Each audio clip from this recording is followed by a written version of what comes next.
Hello friends, my name is Sandhu and I'm a CICC licensed immigration consultant based out of Ontario, Canada. Today we will talk about the express entry draws for 2023, what has happened. So today is September 29, 2023 when I'm recording this video, and based on that, how many draws have happened, in which category, whether they were federal skilled worker draws, whether they were like no program specific draws or category based draws, PNP draws. We'll talk about that. So we will also talk about what were the cutoff scores for some of them and what was the lowest and highest cutoff score for those draws. And then we will dive into the express entry. And for example, what was the immigration plan? How many invitations were expected? Are you going to expect any more invitations? And would there be any more invitations for 2023, or those are for actually from the quota for 2024? And what happened to the earlier discussion, which was that there would be quite a number of percentage draws for STEM category and healthcare and French, and what is happening with those things? Why are they not moving? So we will briefly touch on that.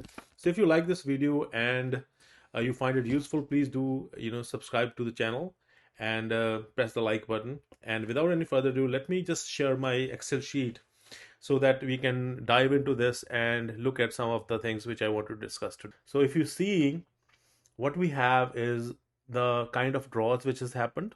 So which is, for example, you have agriculture and agri-food occupation draw, you have a federal skilled worker draw, then you have the French language draw, healthcare occupations, no program specified, which means general draw, and PNP draw, STEM, trade, and transport.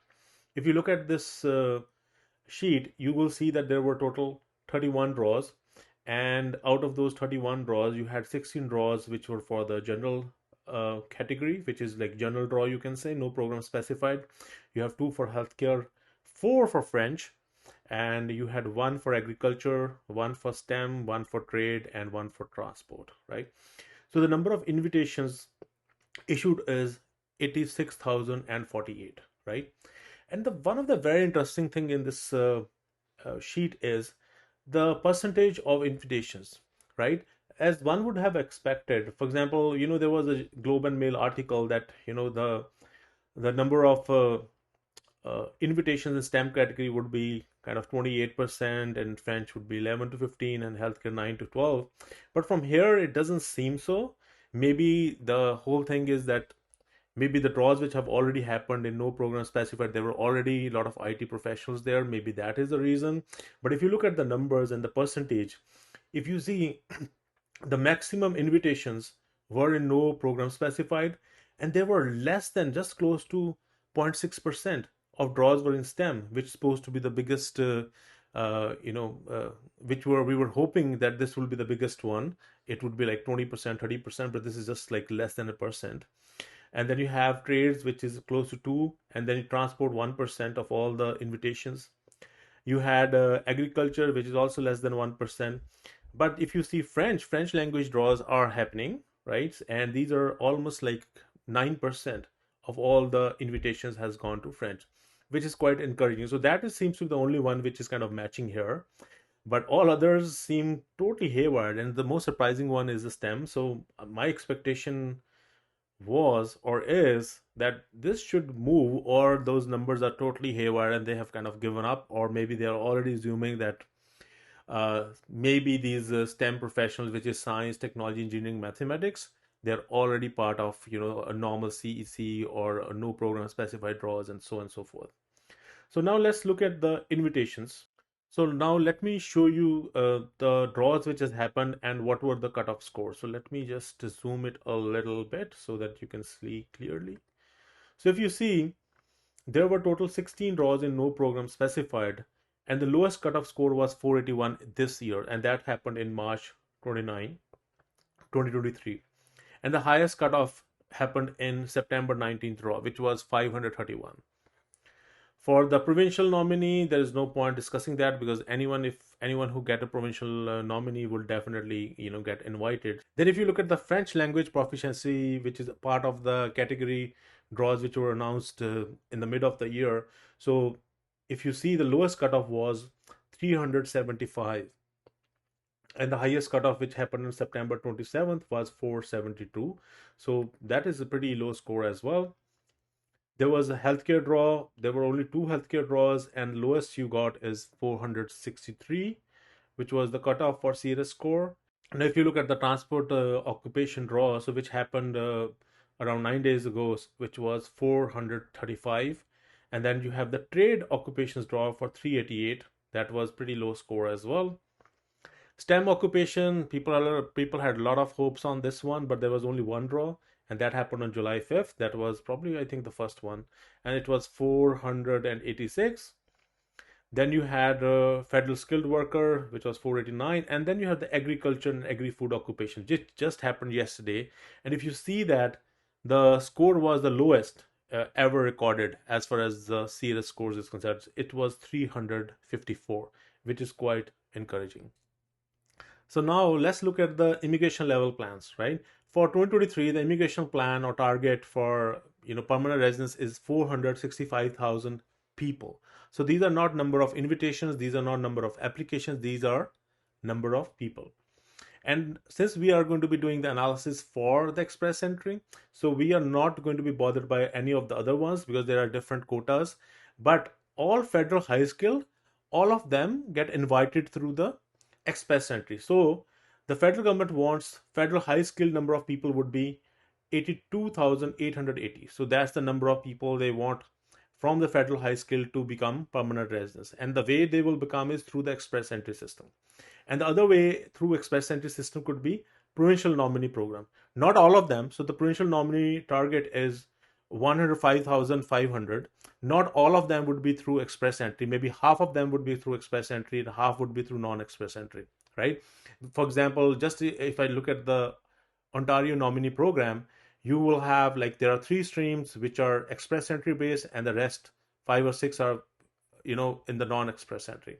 So let's say 50% of these people would come through express entry. So I've done this analysis. So let me just unhide the other columns and show you how we can make sense of this data. So now if you look at the immigration plan 2023, so you have federal high skilled, so which is 82,880, and then you have a provincial nominee program. Through that you have 105,500, right? So total is 188,380. But not all of them would be through express entry. So all the federal high skilled would be through express entry, and only 50%. So that's my assumption, right? So that would be around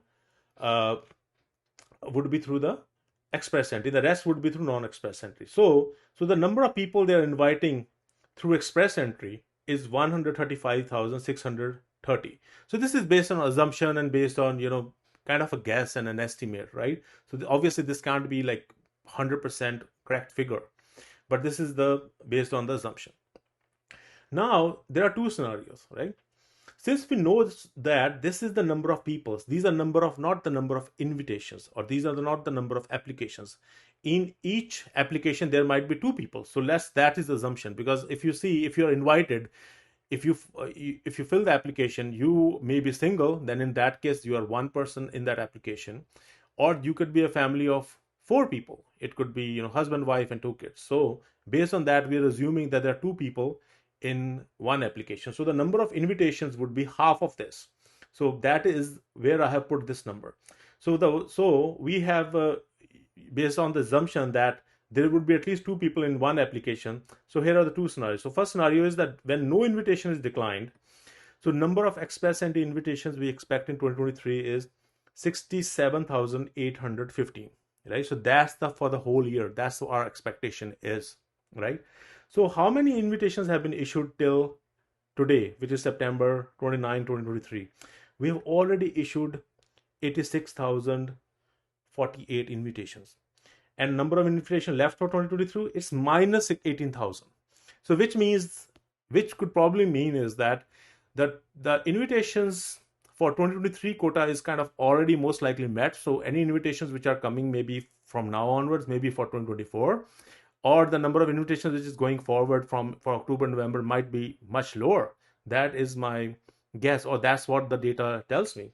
But then we all know that not all people who get the invitations, accept that invitation, right? So what happens is there are certain people who for whatever reason they decline the invitation or their application is rejected at the R10 stage, in that case, let's assume that there are 20% of the invitations get rejected.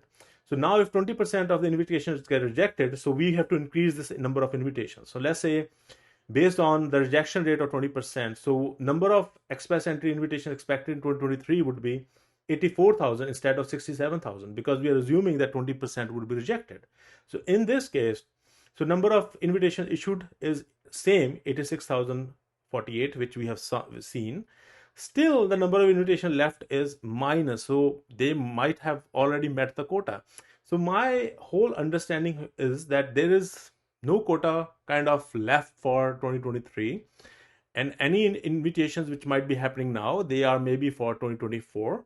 And the another thing which I'm not really sure, or which I'm a little bit of confused myself as well, is the number of draws which has to be in the category based draws hasn't happened, right?